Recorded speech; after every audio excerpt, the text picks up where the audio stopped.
Right, firstly, thank you for having us here today at the All Stars Boxing Gym in Harrow Road. We're here today with Ashley Theophane, up-and-coming rising star of the boxing world, for the likes of DeMarcus, Chop Chop, and might we add that you did very, very well indeed. So tell me a little bit about what training you undertake to perform at the level that you are at. Well, I train around 20 hours a week. That includes like boxing training. I do my hill sprints, my track. I do yoga, Pilates, swimming, circuit training. I try and incorporate just little bits of everything. So yeah, it's hard, but I enjoy it, so it makes it easy. You fought the likes of DeMarcus Chop Chop, who also fought Mayweather, right? Yeah. So obviously, he's a classy contender. Yeah, he's been around. You beat him convincingly. Yeah.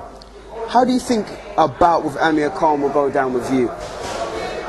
Me and Khan, I think I could beat him. Like, it's not even a thing because he's speed. So you just from when you stop his speed, that's all it really is. Like the way he jumped on my friend the other day, Dimitri Salita, caught him cold. But to me, with Amir Khan, you have to go in there and just kind of like box him the way that Winky Wright boxes him. Just hands held high and just trap him with that jab. We saw Pacquiao literally destroy Cotto. Yeah.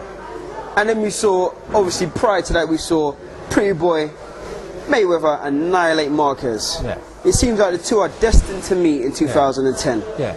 What are your predictions for this meeting? Well, I think Floyd should be able to outbox him realistically because Pacquiao is a tremendous specimen. I've never seen a man train so hard. I would watch him do 12-round sparring, like including with Amir Khan, and go and do pads and bag just straight afterwards. Like the guy, he's a machine. That's impressive. So yeah, he trains very, very hard. But I think Floyd, he's technically sound and he's very smart at what he does, and I would think if he can implement his game plan that he would outbox him. I think it's been signed for March 13th, so that'll be a big fight. Yeah, I'm looking forward to it myself. I think the whole world wants to know what's going to go down with that one. We saw you training earlier on. Yeah. You have a lot of bodily art. Yeah. For those who don't know, that means tattoos. Yeah. Tell us about one of your favourite tattoos, two of your favourite ones. Well, I have Marvin Hagler. I got Marvin Hagler. Like he's one of my inspirations because he's kind of mean with his mentality. That's why I like the way he used to go in to a fight and just say that he's going to eat them up like Pac-Man. Right. So you just go in there, just bust them up. So I like that kind of thing. And then I got a dedication. I'm to my cousin because he died of a heart problem 3 years ago. So I got some tattoos that for him. So yeah. So they're very intimate tattoos. They're they tell a story. They're not just for fashion. A lot of mine are to do with my life. Like it's like a journey. I've been getting tattoos for 11 years now. So a lot of them are like a journey from when I was a boy, when I was 18 years old, when I was I'm 29 now. So it's a journey through my life. Right. And they represent that. Are they as addictive as people make out? I would think so, yeah. Because I've got I don't know, 29 plus. I've got a lot of me. There's one for every year. That's a lot of ink, man. Yeah. That's a lot of ink. Yeah. So obviously, with every career in everybody's life, from a milkman to the postman to a boxer like yourself, you have highs and lows. Yeah. What are the lows of your career so far? What would you say are the lows? I would say the lows are when the other top boxers, they don't want to get in a ring with you. Because say with me in Britain, I fought a British title eliminator. I beat Alan Bosworth, stopped him, and it was a thing. I was expected to lose that fight because that's when I hadn't been tested. I stopped him, made it look easy, and no one wanted to box me here. So I went off to America for a few months, came back here, and no one's really none of the other guys. I'm ranked 8th in Britain. None of the other guys have really wanted to get in fights with me. So I went off to America. I fought former world champion DeMarcus Chop Paulie. I've beaten him. Okay. And there's the other guys now. Victor Ortiz, Randall Bailey. A lot of these top guys didn't want it. Yeah, they don't want to get in the ring with me because they know that I've been in gyms with people, and they know that, you know, I beat Chop Chop, he fought Floyd, he fought Cotto, he's been in with like the best. Some big boys. And they're just wary. Right. So that's kind of the low. You're not the first boxer for us to hear say that sort of thing. You know what I'm saying? A lot of guys have said, you know, if you do too well, people don't want to fight you. If you're not doing too well, people don't want you. So you've got to find that middle ground, haven't you? Yeah, well, Paul Williams is exactly the same way. He was welterweight, no one really wanted to fight him, and he's had to go up to middleweight. Right. So it's kind of the same kind of thing. So even there's been like there's certain fights where I've had to contemplate moving up to welterweight. In order for you to get a look try to get fights, Writing a biography at the moment. Yeah, Raised by the Hood. Raised by the Hood. Yeah. Give us one of your excerpts from it. Tell us a little bit about it. Well, you know, there's stories from all different parts, from, you know, like growing up, like doing like criminal activities, to going in the pen and then finding my way and focusing on boxing. You know, then there's the part, you know, getting like with women, you know, going through the groupie stages with women. And there's just all different things, like showing like the youths there who's doing crime who think this is it, like they're doing life.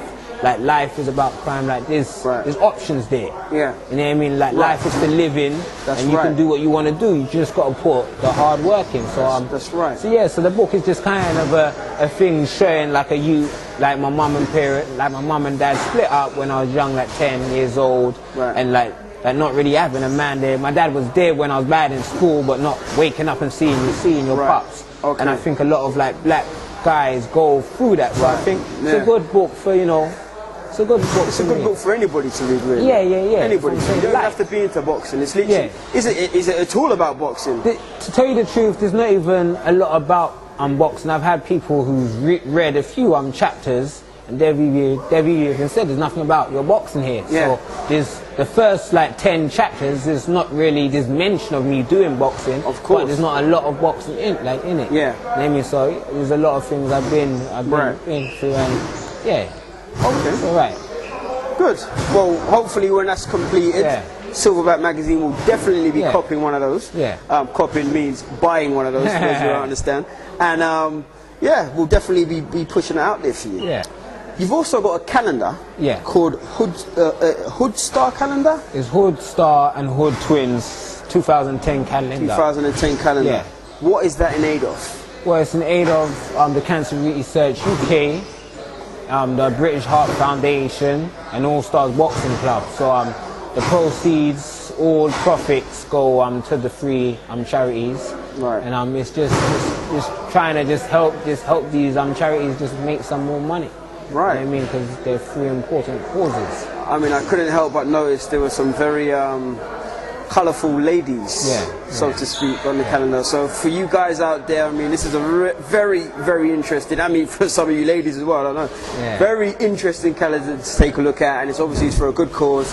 It's in aid of All Stars Boxing Club. That's a hell of a lot for the local youth, I can imagine, and for Cancer Research and the British Heart Foundation. And the British Heart Foundation. You get that at ashleytheophane.com.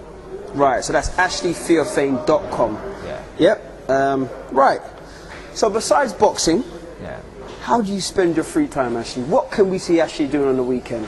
Well, you know, I just like hanging out with friends, you know, going for walks in the park. That is a liar. No, I just like going movies and stuff, going to the movies, just hanging out with friends, doing a bit of reading now and again, cause I'm very interested in history. Right. I like to know about the past, and I think what we were taught in school, there's many things that we don't know. You just get taught stuff to get a job. Curriculum stuff, right. So I'm all about knowing the past, because if you know where you came from, you know where you go to.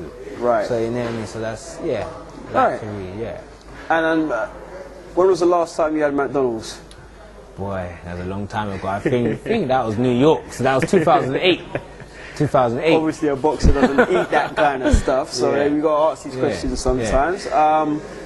Right, so once again, Ashley, thank you very much for having us here at your gym today, which is All Stars Boxing Club. Right, and we can get your calendar at ashleytheophane.com. And your biography's coming out when? 2011. All right then, thank you very much. Well, I'll give a shout out to Hood Twins and a shout out to Silverback magazine. Yeah,